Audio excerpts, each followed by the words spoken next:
جناب حضرت صوفی محمد ادریس معصومی صاحب رحمت اللہ تعالی علیہ، ان کا سالانہ ختم پاک انعقاد پذیر ہے۔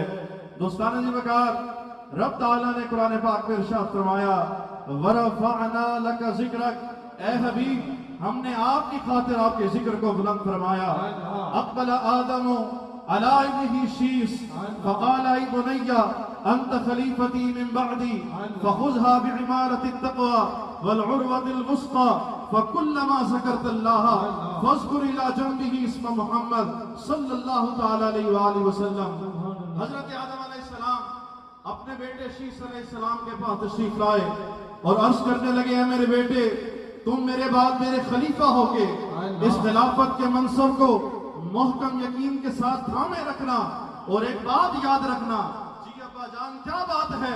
فرمایا فَكُلَّمَا ذَكَرْتَ اللَّهَ، جب